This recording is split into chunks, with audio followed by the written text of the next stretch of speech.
Welcome back, everyone. So I hope you enjoyed the break.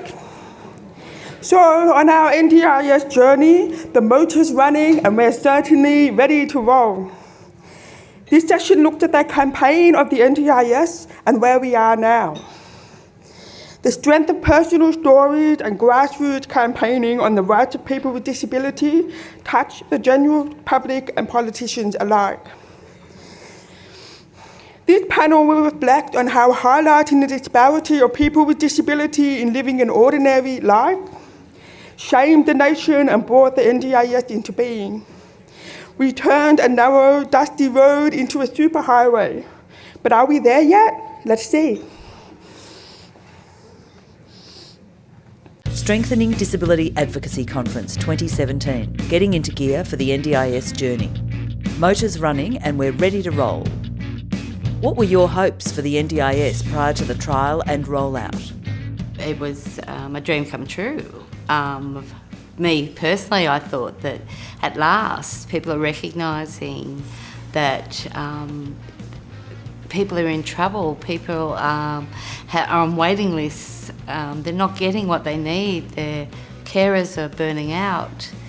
You know, at last, this campaign is going to really give people a choice. My hope was that, the NDIS would give everybody more funds to actually go out and explore, see family, whatever. And I think that that's still a potential, although, we've certainly got to work on it, and particularly with politicians and bureaucracy to make sure that they understand there's more to life than just being a captive in your house. What potential did you see for changes in your support to make living your life more accessible and achievable? One of the key things was that we would have an independent planner to help you develop the plan, and then that would be submitted to the agency, and then that plan would be approved. I felt like they were waiting for me to word something a certain way to give them a reason to knock us back. To my surprise, I had a young woman ring me up about intending to do about a half-hour interview, and she asked me a little bit about my disability and my needs and what I wanted to do for my plan, and it was then I started to realise that this was my plan. There's no independent community planner coming out to see me. Sometimes you'll go with participants to planning meetings and the planner's, really understanding and all of this sort of stuff. And other times you'll have planners that they don't have that understanding. They're not very personable. It's this is all we can do. But a lot of people who have been institutionalised for many years, whether, it's in their home or within a residential facility, don't know their options. And so they need an experienced person to help them go through that. I feel it all came down to the dollars with the planners. I feel, at least initially, that they weren't looking at our family and looking at our whole circumstances, and I thought that was the whole purpose of the NDIA, was to take your individual circumstances and really look at what you need and tailor a plan to suit you. People don't know what their plan means. It's written in a way that, well, what is this? What does this all mean? And then you can't actually ring and talk to them about what it means. Strengthening Disability Advocacy Conference 2017, getting into gear for the NDIS journey. Unfortunately, our facilitator, Leah Van Poppel, is quite unwell and unable to make it today, and sends her apologies to you all. However, today we have the Victorian Council of Social Services Policy Manager, Llewellyn Reinders.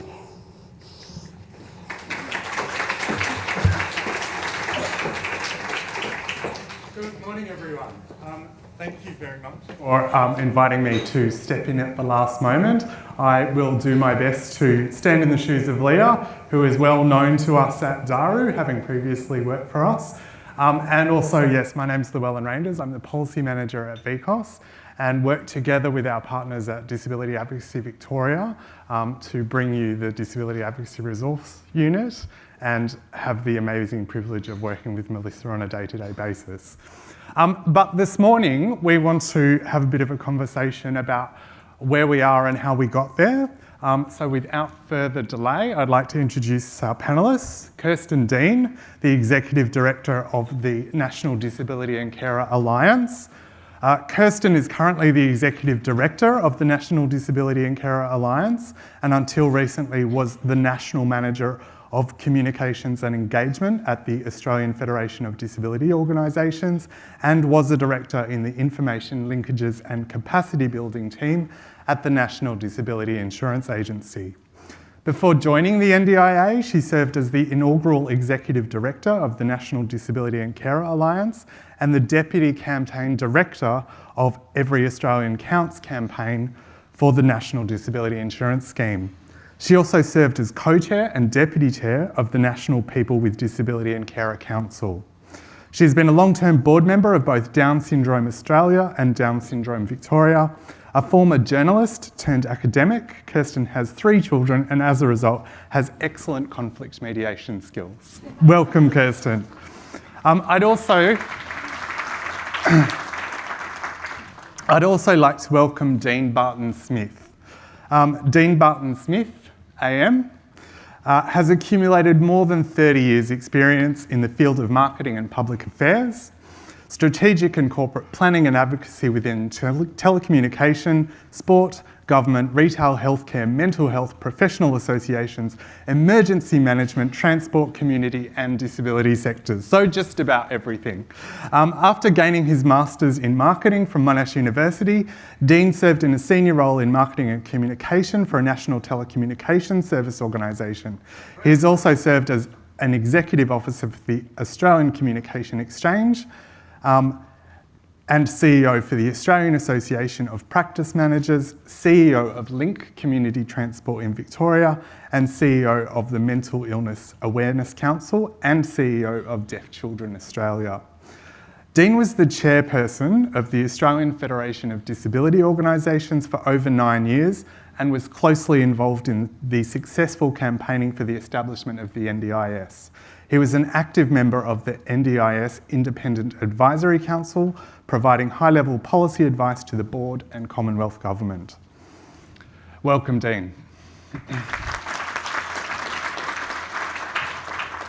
And finally, I'd like to introduce Les Cope.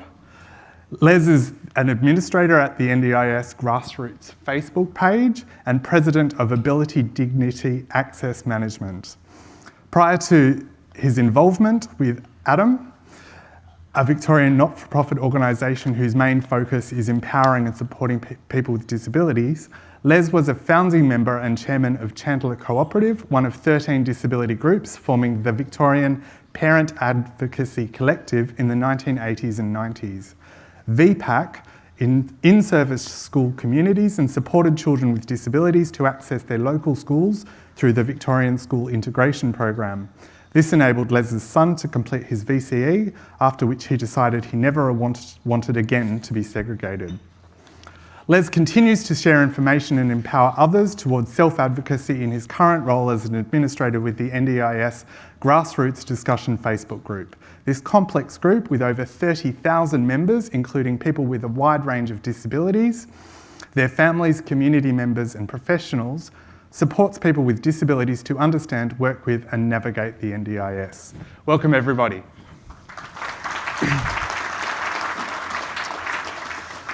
And look, I wanted to start this morning's discussions by taking us back a little trip down memory lane to probably around 2010. And Kirsten, I wondered if you could tell us a little bit about where the idea for the NDIS came from and how that idea started to percolate into the public. Yeah, so as one of the other speakers mentioned this morning, the idea for a national disability insurance scheme has actually been around for a very long time, since the 70s. But it started coming more to public prominence around 2008, 2009. When it first sort of captured people's imagination was when Kevin Rudd had the Big Ideas Summit at Parliament House. And Bruce Bonyhady and a bunch of other people took that idea to the summit, and people started talking about it. And around that time, Bill Shorten became the Parliamentary Secretary for Disabilities. Bill, the first thing he did when he became Parliamentary Secretary was that he went around the country and he talked to people with disability and their families about the kinds of challenges that they faced every day and what might need to be done about them. And Bill's spoken about this quite a number of times, and he said there were two things. The first thing was that he was really genuinely shocked at what he heard from people with disability and their families, and that even as a union organiser, he had no idea of the kind of challenges that people with disability faced, how under-resourced they were, the kind of discrimination they faced every day, the kind of barriers that they faced in their everyday lives, and that the very significant gap between the life outcomes of people with disability and the rest of the Australian community. So he said on record a number of times that he was very shocked at what he heard. And the other thing that he said is what he heard was there was 1,000 different ideas of what to do about it. And he basically issued a challenge to the disability sector. And he basically said that from his union experience, the unions that were most successful in workplace negotiations were those that got the workers to concentrate on the 90% of stuff that they agreed on and agreed to park the 10% of stuff that they disagreed about. And basically he said to the disability sector, if you want to resolve the kinds of issues that you've been telling me about, you're going to have to get united and you're going to have to get organised. And you're going to have to agree to focus on the 90% of stuff that you agree on and agree to park the 10% that you don't. So 3 organisations in the disability sector, Australian Federation of Disability Organisations representing people with disability, Carers Australia that represented families and carers, and National Disability Services, which represented not-for-profit, especially disability service providers, got together and said, look, the NDIS is the one big idea. It's the game changer. It's the way that we will really change things for people with a disability and their families, but we'll only get there if we all work together. And so they formed the National Disability and Carers Alliance.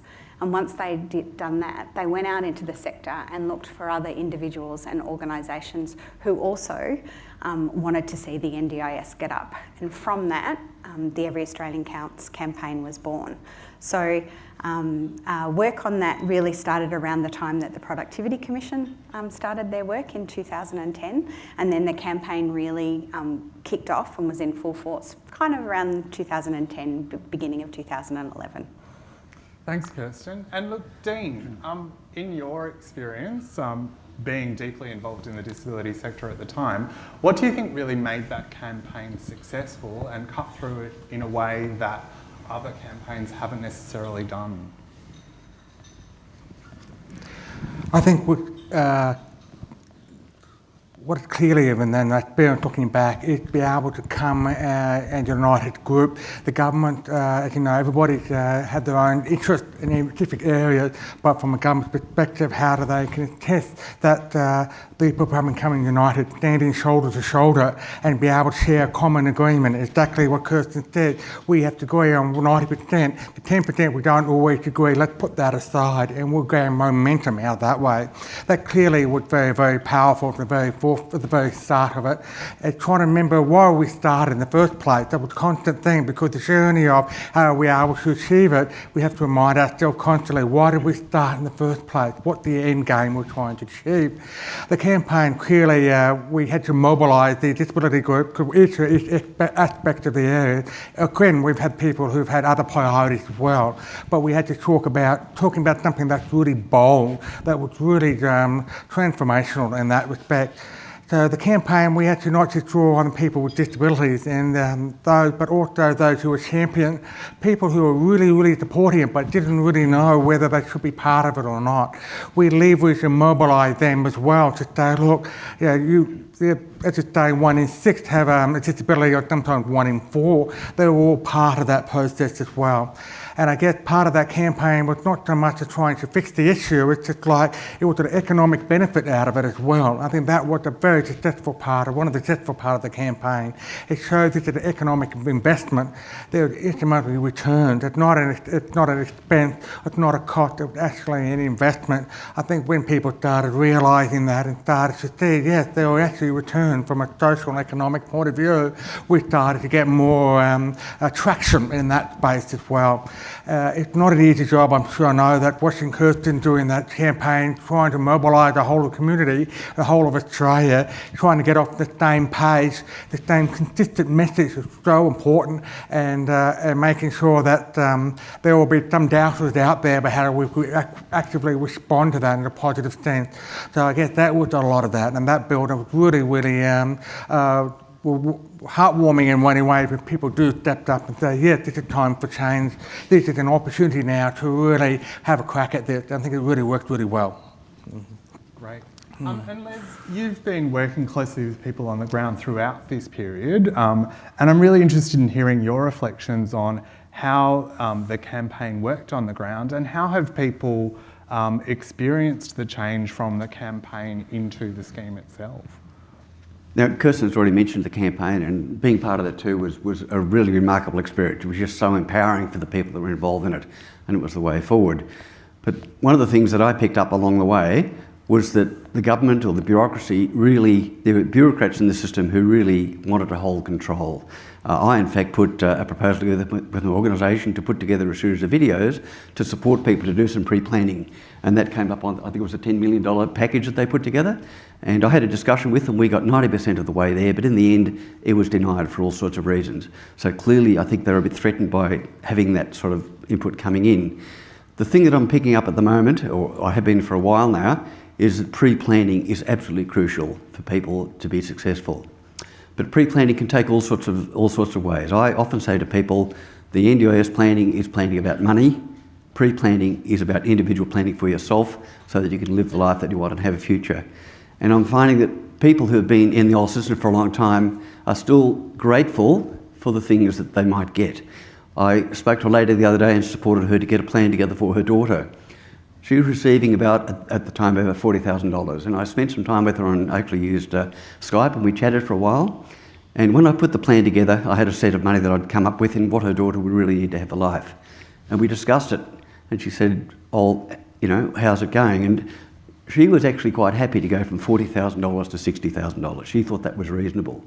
And when I gave her the figure, which was about 5 times that of what her daughter really needed, she fell off the chair. She could not quite get it.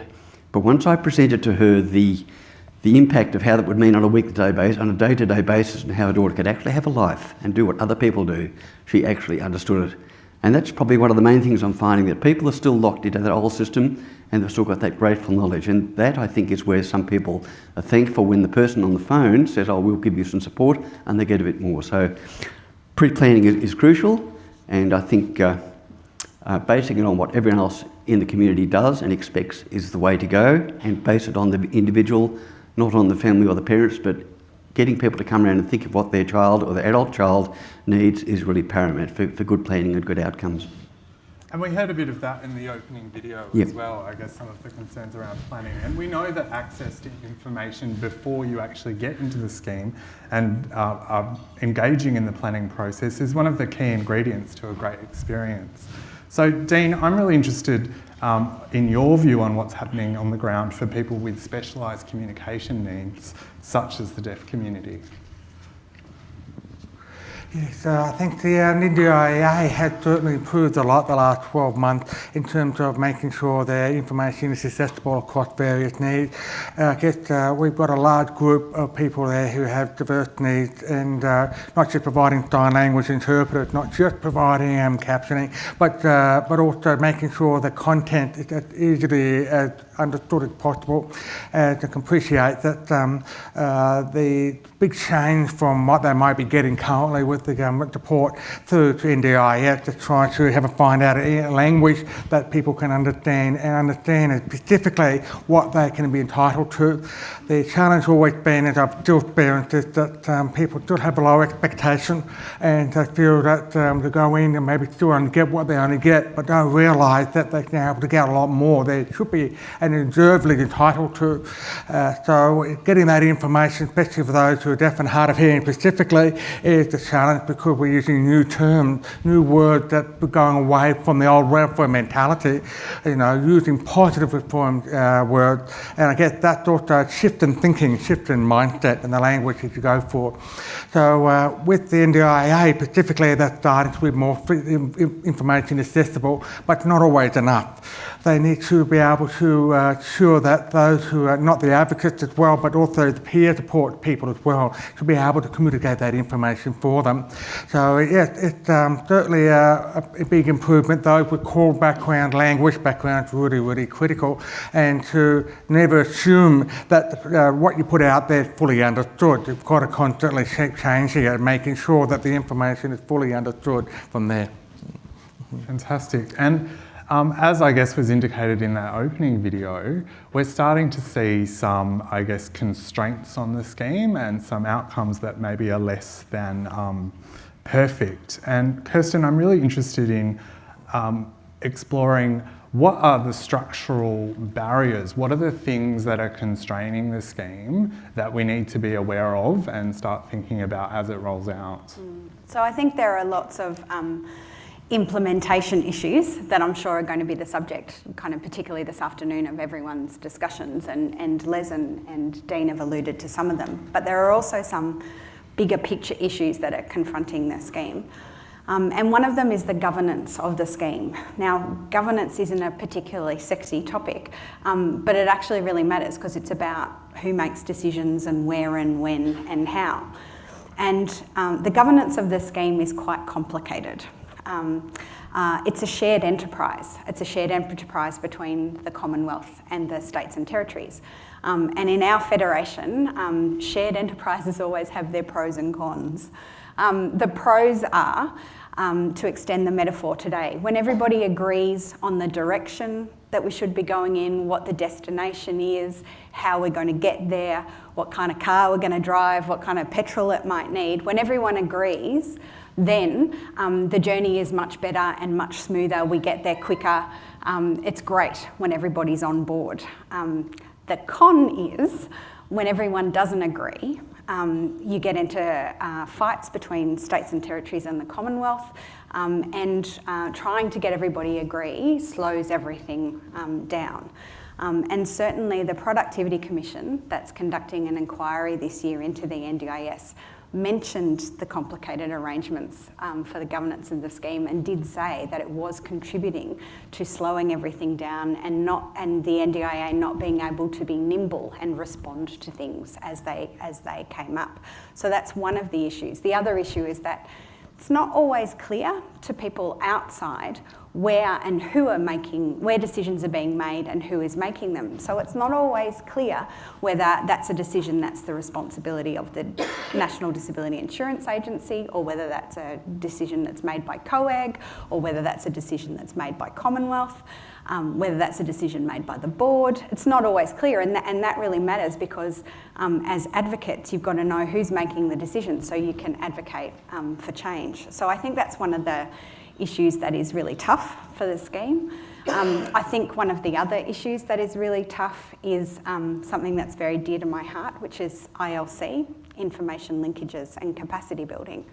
And that's the part of the scheme that the Productivity Commission used to call Tier 2. And that part of the scheme is one of the foundations.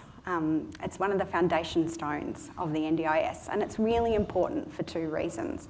The first is that ILC is supposed to fund all of that stuff that's not easily individualised, but is really important to people with disability and their families, like good information, like good peer support.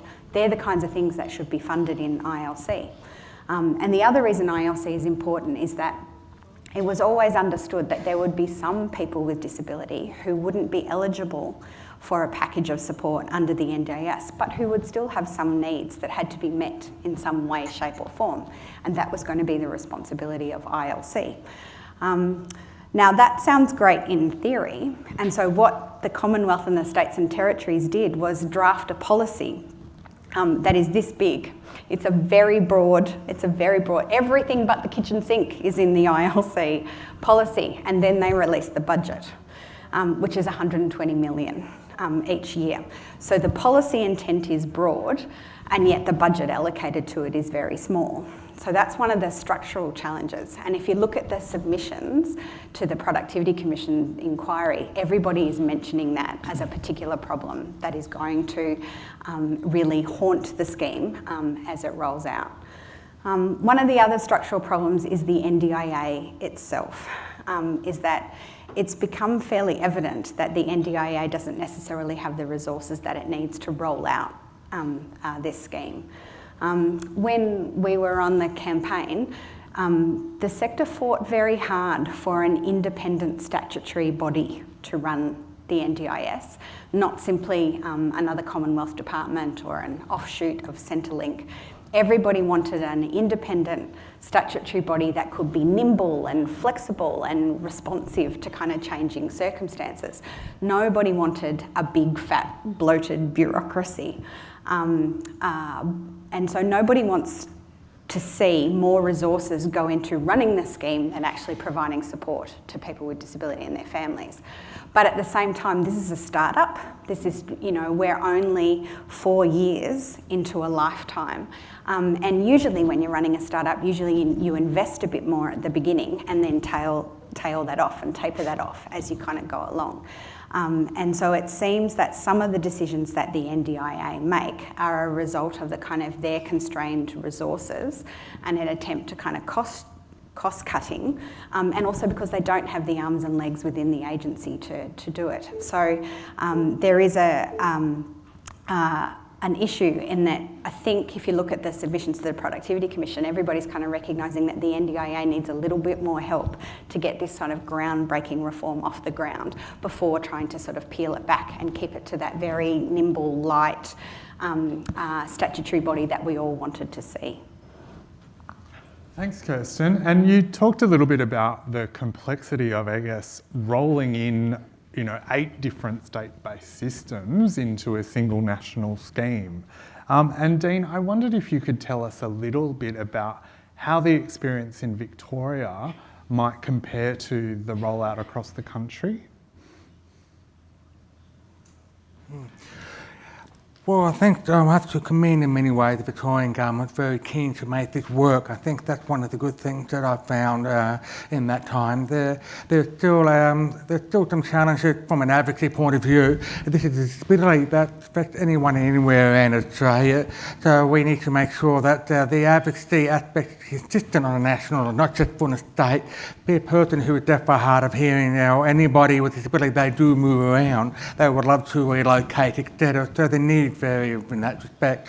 So it's important that the advocacy aspect is need more supported in that respect, because there people need more information about those who've actually been through the process and found that that actually worked well, but then they want to share that story with somebody else and they don't know how to use that mechanism. I guess one of the strengths I found in Victoria, maybe it's Victorians there, and they very love to share the information. And from Facebook, I probably have about 30 different Facebook pages associated with the NDIS, but it's good to be able to, everyone's talking about their experience and want to share their knowledge. I guess that's really a powerful thing to have. So commendations that keep that going, because we're talking about people with lived experience here. I think that's one thing that often gets missed out sometimes, is that people with lived experience and living it every day know exactly what is needed and what's required. So in Victoria, there's still a bit more work to go from the advocacy space in there. There's also those who are already in a government-funded plan going into the NDIS. What's in or out? Someone said to me a while back, I know I fought for so long to be where I am and with the support I've got with the government now. Why do I feel I have to now fight again to get into the NDIS? I guess there's little misconceptions of those fear still prevalent. I think we still need to be more work in that space. In terms of other aspects, what I've seen, I guess I'm still concerned about the area, the skill sets of planners and local area coordinators. There's still mixed reviews of those people who are actually going to people's houses and finding out what they need, don't have the right competency behind them. But to be fair on them, they want those who are planners or local area coordinators want to be able to have a peer group themselves to find out what is best for them. Because sometimes not everyone has one disability, sometimes have a range of others. So there's a knowledge gap in that space, but they're doing the best as they can with the timelines, they're rolling out with the numbers. And so I guess there are those areas that need to be addressed. I think we need to ensure that the local area coordinators, especially planners, are with the level of experience and not just to say that they work in a sector and be exposed to them, but actually live and breathe it. I think that's really important for that in that respect. I made a couple of notes here before on that topic. Sometimes in Victoria, people are coming at different entry points as well. They're in it and they're not. They don't know. Sometimes they've had to start the process and they haven't heard anything for 2 or 3 or 4 months, sometimes 6 months. I guess that's the ongoing issue there that we need to ramp up. I know that's a very hot topic, if I can say so, on the Independent Advisory Council, and I can assure you those people there are not sitting there having a nice cup of tea. They're very, very active, very, very robust, and very, very vocal, and to try to make this really work. And it will work. It will take time. And I've always reminded myself this is a marathon, not a sprint, and it's a life-changing aspect side of things. So there's a lot of passionate people who want to do it work, but we have to make sure we do it right as well. So. And you point out, I guess, the role of advocacy in the NDIS rollout, and certainly we hear that the NDIS is changing the demand on advocacy and also plays out differently in different models of advocacy. And Les, I was interested in hearing your thoughts on how the NDIS rollout is affecting the advocacy and particularly on different models of advocacy that are available. Okay, well, maybe I'll just quickly pick up on grassroots and how that's sort of working, because that's clearly a place where you can actually get some really good stories and you get some really bad stories, and you can get some stories that are totally way off track and have absolutely nothing to do with what the NDIS is about. One moment it's what have I got written here? One moment it's a swan and a harp moment. The next minute it's a snake and hissing moment, and it keeps jumping all over the place. So we have to keep that on track. But clearly the good moments are wonderful, where people actually get it and they work through and they share information. The bad moments are what I've already alluded to, with people living in the past, not being able to move forward. I know we're running out of time, but if I could maybe just share with you one comment that I made to a participant last night. It was a wonderful comment. This lady had been after support for the last 8 or 9 months. She had a terrible plan. She lives in Bairnsdale, and they actually had a planner who rang them from Melbourne, and that was unsatisfactory. So she has been fighting to get the support that she wanted. And she put this beautiful post last night to say that she had absolutely everything. She can now get her life back on track. I initially asked her on the spur of the moment if I could share what she has said to the group today, and she said yes, that was fine. And then in reflection, as I was putting this together, I thought, hang on a minute, this is not a place to talk about what people are getting. This is a place to talk about how we support them and how they go about. So I made another comment that she actually has approved me to read out to you. And my comment to her was this: I won't actually read your post, despite it being so uplifting. If it's okay, I'd like to take from it the fact that it was such a hard, long road for you. It was not handed to you on a plate. You were stopped, forced to turn corners, you had to regroup, you had to reassess, and you kept gathering more information along the way, even down to looking at and actually getting some SDA funding, which is remarkable. You did not say no, and you ensured that you kept the NDIS honest and focused. Fantastic. That's such a lovely story. And I think you're right that often those personal experiences and personal stories are the things that cut through in our advocacy, sometimes far more strongly than a bunch of facts and figures. Kirsten, you obviously have spent many years bringing different parts of the sector together to work together. And I'm interested, we had such an amazing experience of coming together and working together and putting aside our differences to get the NDIS up. What do you think, might be the best ways for us to kind of keep that spirit in the future as we deal with the implementation problems as they arise? So I think there were two reasons why the campaign was successful. The first was that, as I alluded to, I felt that people were very united and organised and clear about what they wanted and clear about how they wanted to argue about it. Argue for it, not argue about it. But the second reason that I think the campaign was really successful was that there were some organisations behind it, but all those organisations really did was facilitate the grassroots. So I think the reason that the campaign was really successful is because people with a disability and families and people who work in the sector all got out and told their stories about what their life was like now and what it could be like under the NDIS. And so I don't think the campaign was not a traditional lobbying campaign where very highly paid fancy pants lobbyists lobbied politicians in Canberra. It was because people with a disability and their families shared their stories with their friends, their neighbours, their community, their local MPs, and shared what the kind of current challenges were, and then more importantly how the NDIS would resolve them. And that gave, the NDIS is a really big, complicated, expensive thing with insurance in the name that nobody knows what it's really about. But what the campaign did is gave people a way to make a connection to it by saying, here's what the problem is and here's how the NDIS will fix it. So those stories were incredibly powerful. And if you want to know how powerful they were, you can, on YouTube, you can see a number of the members of the federal parliament standing up in support of the NDIS legislation. And they talk about the impact that it had on them, meeting people in their local electorates and hearing the stories about what their lives were like. So shamefully, that was, for some of them, that was the first time they'd met a person with a disability in their electorate, and they weren't aware of the kind of challenges that they faced. So I think those stories were incredibly important, and it was the grassroots that made the campaign. As I said, yes, there were some organisations behind it, but it was people with disability and their families who are at the heart of this campaign, who are at the centre of the campaign, and who really made the difference. So I think there's something in that about how we might go forward. It's the power of the stories and it's the power of the grassroots action that really makes a difference. It does require some organisation and facilitation in the background, and where we find ourselves now, that's tough. Because resources are thin on the ground, there are looming cuts.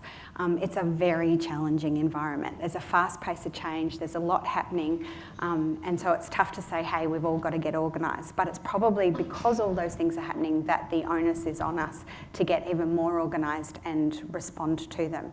And I do think, again, that it's about what we can do to help facilitate people with disability and their families telling their stories about what is important to them. And there's no better people who do that than advocates. Well said. Look, and my final question, which is really a question for all of you, and I want to give you all a chance to respond, but what do you think is the kind of one focus or one big thing that advocacy in the disability community could be doing to make sure the NDIS gets where we want it and not be pulled somewhere else? Dean, can I start with you?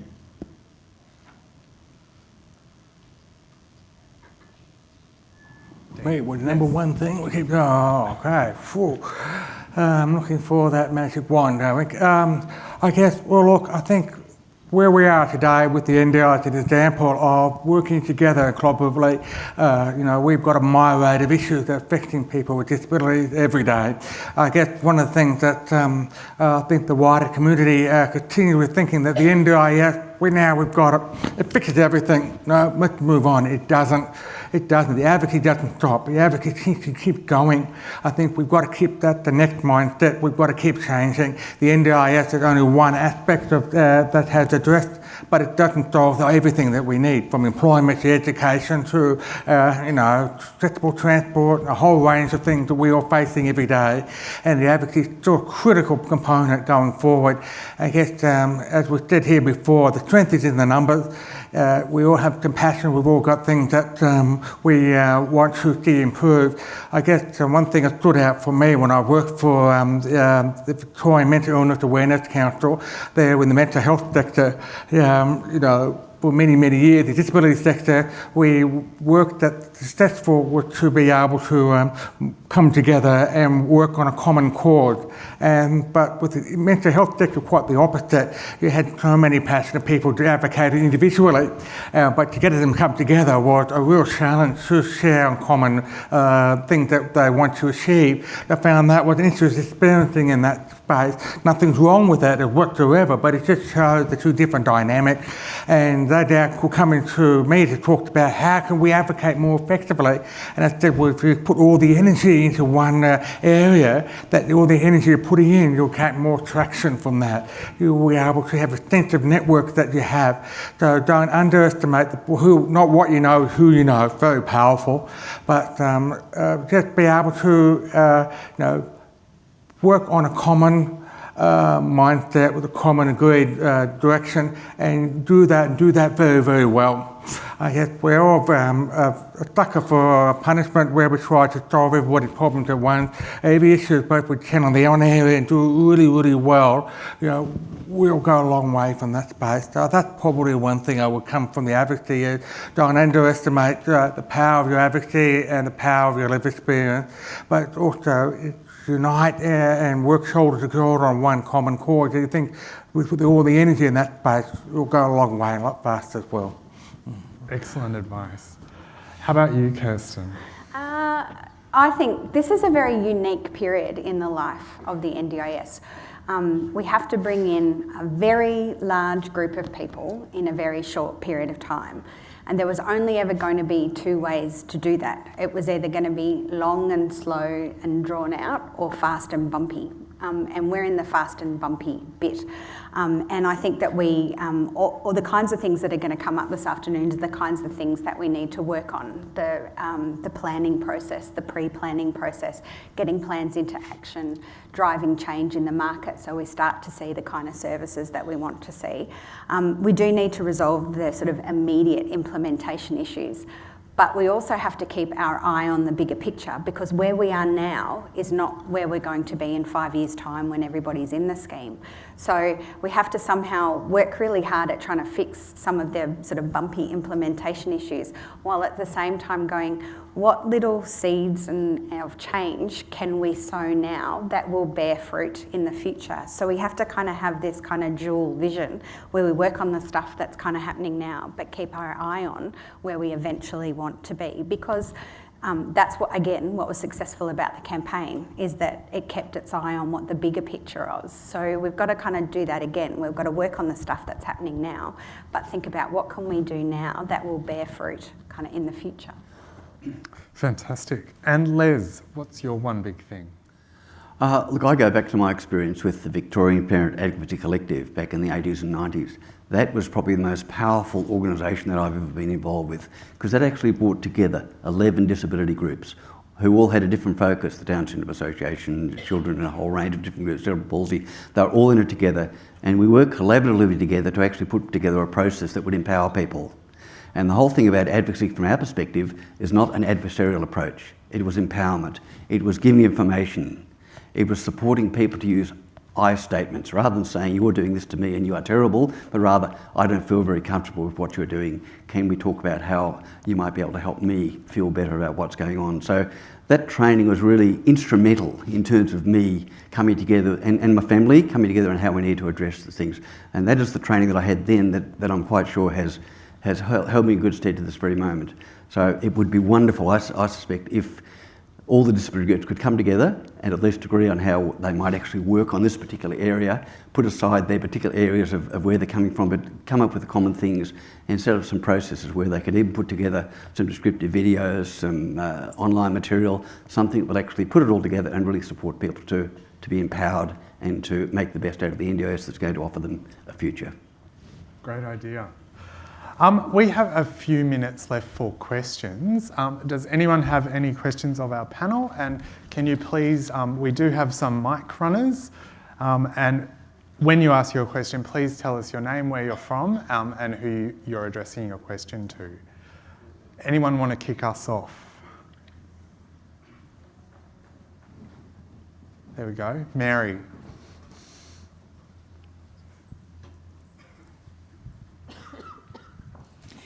It's to Les really, but your description of the way that, Mary from Dana, your description of in the 80s and 90s when those organisations worked together collectively and empowered people, it's making us all, I don't know, nostalgic, I think, for the way things worked once upon a time, and it feels like it's a long time ago now when it just feels like the whole environment has shifted somehow, that the funding environment, everything, the way governments do things and fund things, the way the NDIS works, it's honestly like a different lifetime away from, and I don't know, I just don't know how can we get to that point where there's capacity to bring people together instead of everyone squabbling over, being competitors. That's the trouble now. Those organisations that came together at that time, right now, at this very minute, they'll all be writing their own individual funding applications for the ILC or wherever they can get some money from. And the capacity for people to come together is so limited. It's terrible, and I wish it was different, and I'd love to see where the energy could come from to shift that. I don't have an answer for that, except I do know that what made it happen in the 80s and 90s was a really good, lovely friend of mine, Joan Reedy, who actually was the prime mover and shaker of this whole thing. So it was her initiative, it was her passion that actually drove this. And so she was the person who pulled them together. She was the person who actually made sure they kept on task. And she was the negotiator with all the groups to make sure that they actually were doing what we all wanted to do. So that wasn't an easy role, but I do know that without her, or without someone to actually help hold that together or bring it in, that it's going to be difficult. And I think the reason it's changed is fairly obvious. Governments change, they have a different agenda, they don't get it. So I think the whole system of actually getting all sides of Parliament to agree and to really be committed to whatever is happening is really crucial, because without that, it'll move up and down like a yo-yo every time government changes. And that's what I'm seeing happening now in terms of actually the support being drawn and not really quite getting or understanding what the needs are and how they can really work for us.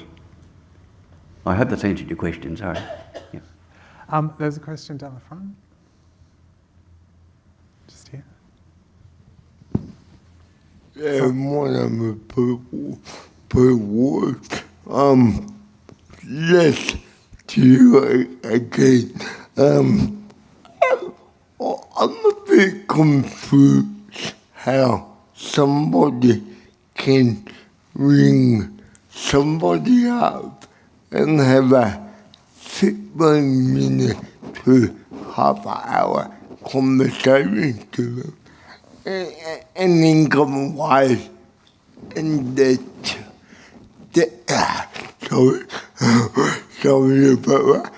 and determine what their life is going to look like.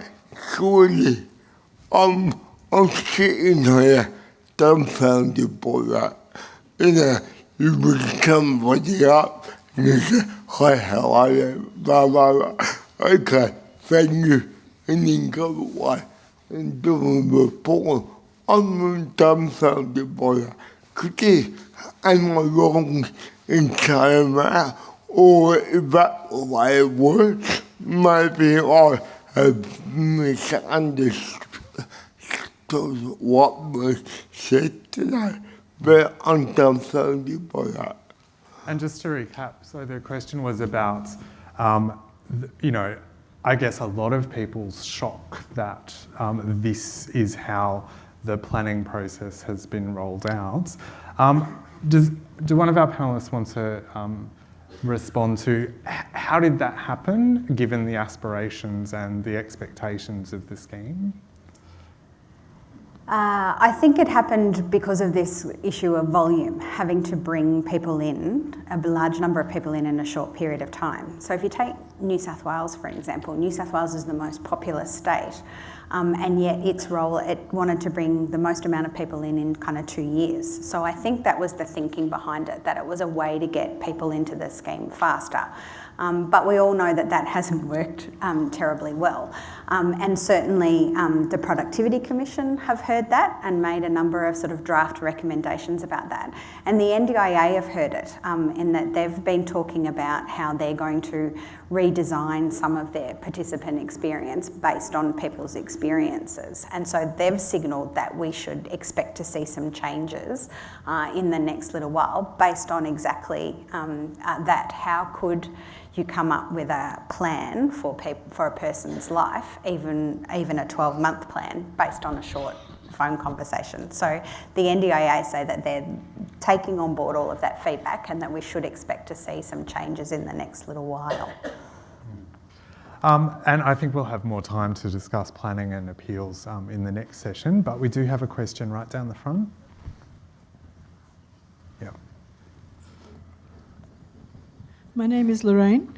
I come from a country area. My day started this morning at 5 a.m. So one of the things that's been concerning a lot of people in my town is the NDIS for life, and they're very uncertain about what happens when they get to the age of 65. So if any of you have any information to share about that, I'd be pleased to take it back home. Thank you. Les, did you want to take that question? Yes.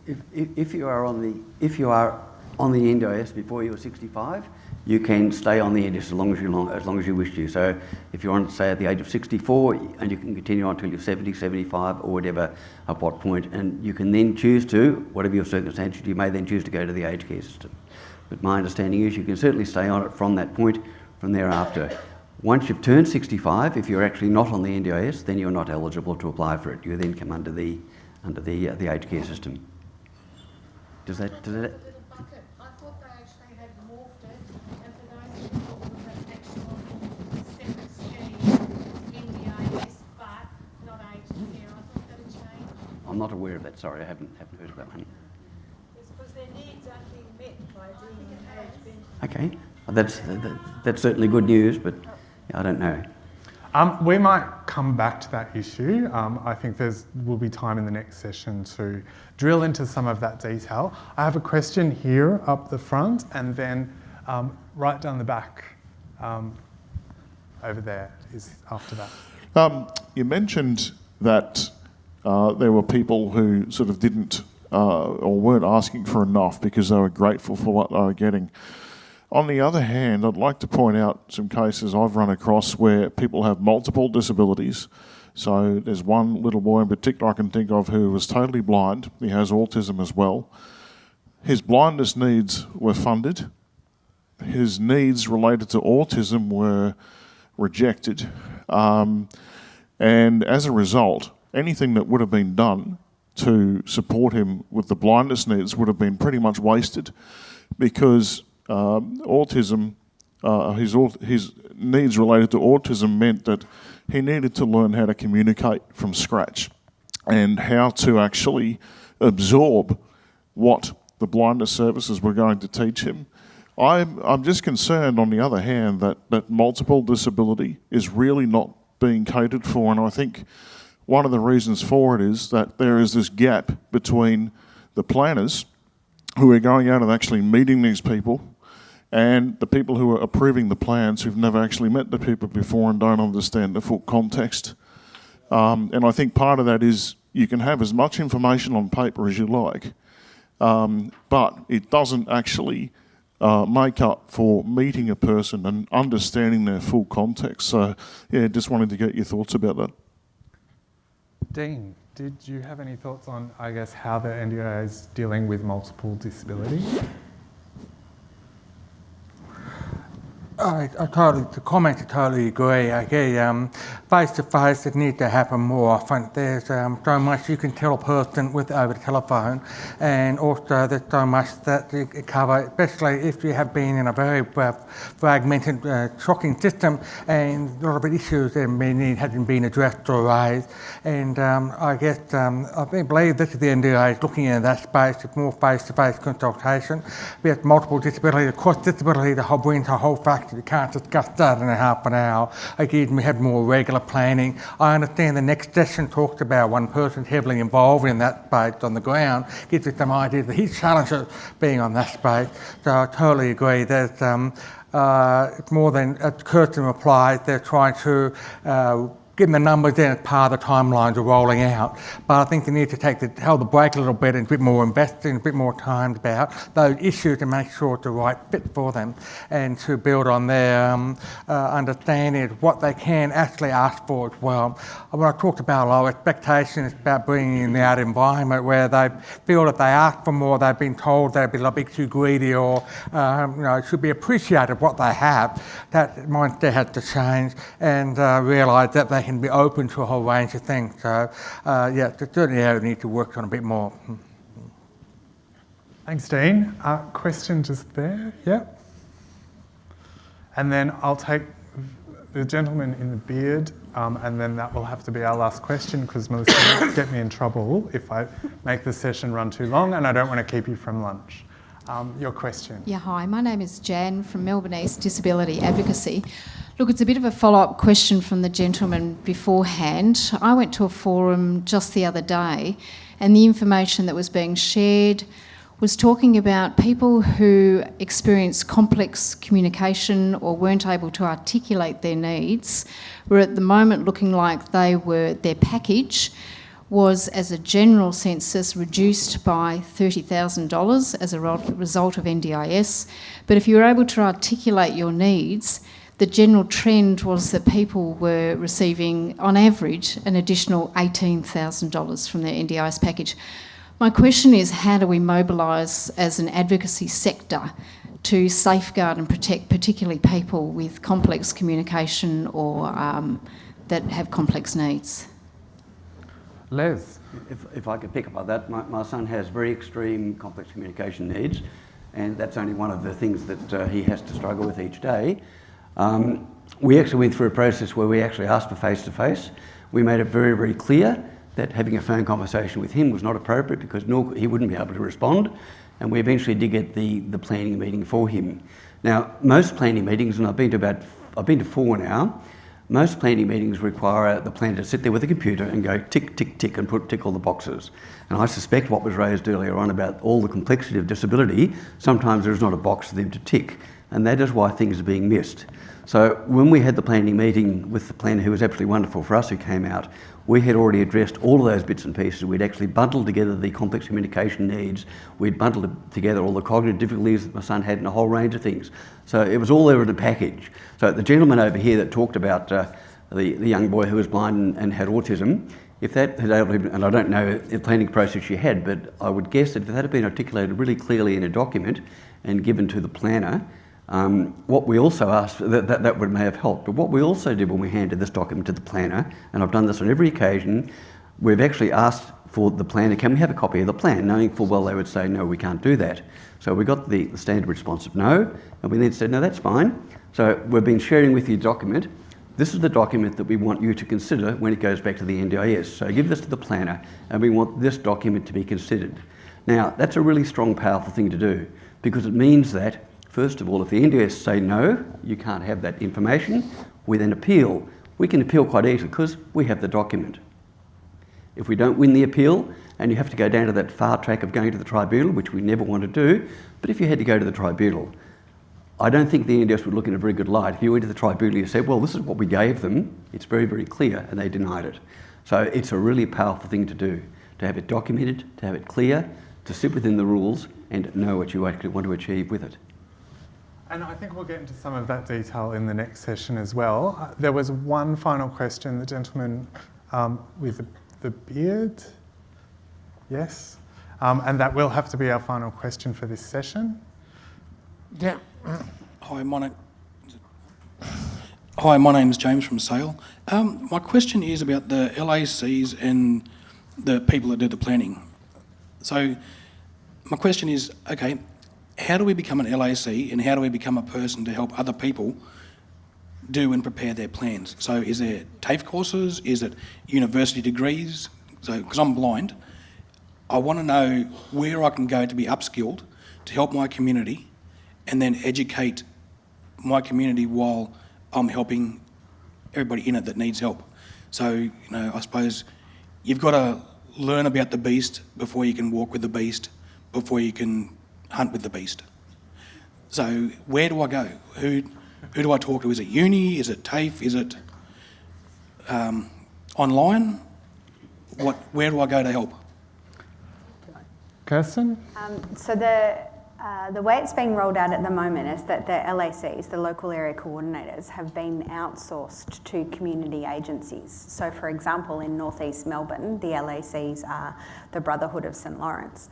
In other areas in Victoria, it's Interreach or it's La Trobe Health. And so each of those partners are recruiting LACs according to what they see as the kind of skills and experiences they want for their LACs. So there isn't one universal TAFE course or uni course that you can do because all of the LAC partners are doing it slightly differently. If you're interested in becoming an LAC, it's about hunting down those, to extend your analogy, hunting down those agencies that are LACs in particular areas and seeking them out and knocking on their door to see how you might be involved in it. Okay, I want to firstly thank our panellists, Kirsten Dean, Dean Barton-Smith and Liz Cope. Thank you very much for your time and for talking to us today. I think, the summary of our conversation is that, in fact, we've lived through a really powerful experience in coming up with the NDIS, in advocating in a way that I don't think the sector has for a really long time to get that scheme up. And now, despite the fact that we're encountering difficulties and problems and implementation issues, thinking back to the big picture and thinking back to the ways we can work together to be a strong advocacy sector in order that this scheme reaches its potential. Please thank our panellists.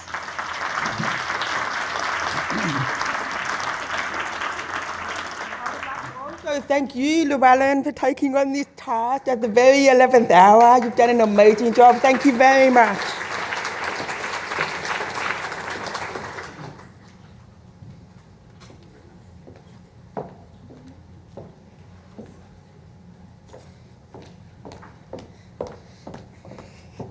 So yeah, they get yummy chocolate. Nothing for you, I'm afraid.